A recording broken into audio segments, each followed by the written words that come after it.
मणिपुर के उस घर का ये वही कमरा है जहां 6 और 7 अप्रैल की रात एक धमाके में 2 बच्चों की मौत हो गई। बच्चों के दादा ने हमें पूरी बात बताई। इस तरफ से ब्लास्ट हुआ है, हमारे ये खिड़की में ब्लास्ट हुआ है। इसी में इनका बेड चारपाई था, बेड था, वो डबल बेड का था।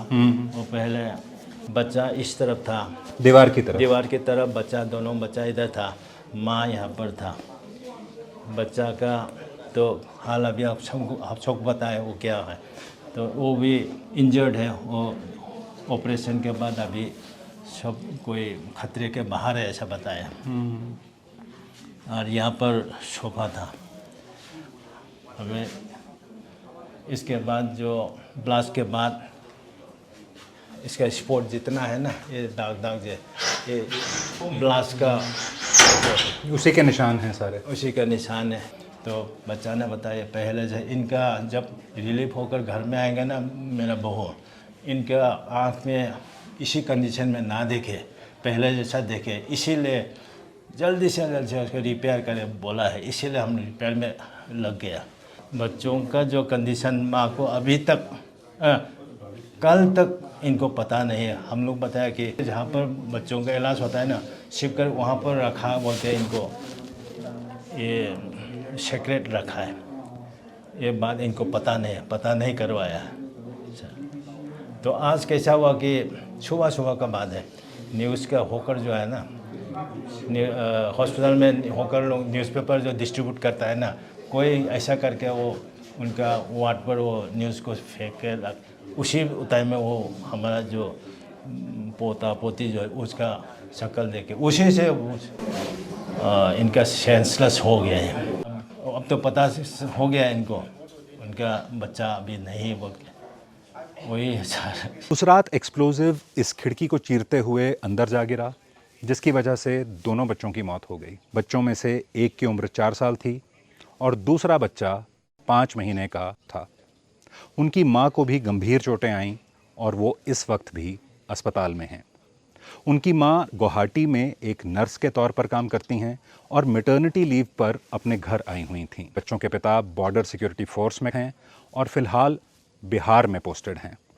साल 2023 में मेतेई और कुकी समुदायों के बीच जब संघर्ष शुरू हुआ, उसके बाद हालात इतने बिगड़ गए थे कि मेतेई डोमिनेटेड इम्फाल वैली के इलाकों और कुकी डोमिनेटेड चुराचांदपुर के इलाकों के बीच एक बफर जोन बना दिया गया था।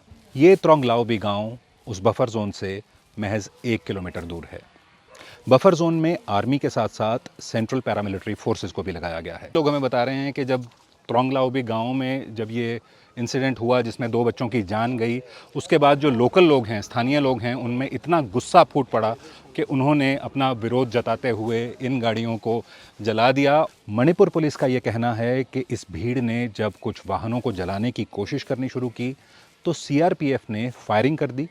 इस फायरिंग में अब तक 3 लोगों की मौत की पुष्टि हो चुकी है और करीब 30 लोग घायल हैं।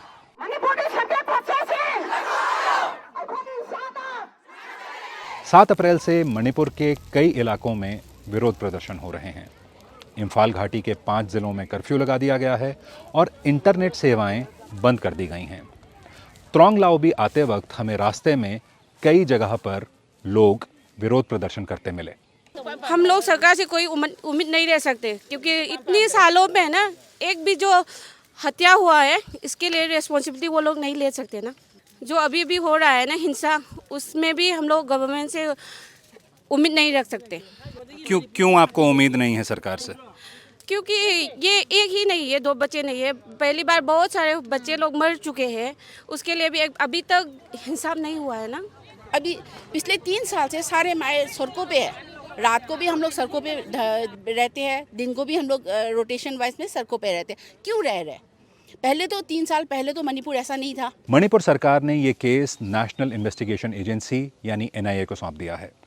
मणिपुर पुलिस का कहना है कि उसने इस मामले में यूनाइटेड कुकी नेशनल आर्मी के 3 लोगों को गिरफ्तार किया है और साथ ही उनसे भारी मात्रा में असला बारूद भी बरामद किया है। यूकेएनए ने इस मामले में अपना हाथ होने से साफ इनकार कर दिया है। मणिपुर में हिंसा शुरू हुए करीब 3 साल हो चुके हैं। इन 3 सालों में रह रहकर हिंसक घटनाएं लगातार होती रही हैं। यहाँ के लोगों में निराशा और गुस्सा अब नज़र आने लगा है और साथ ही सरकार से एक नाउमीदी भी।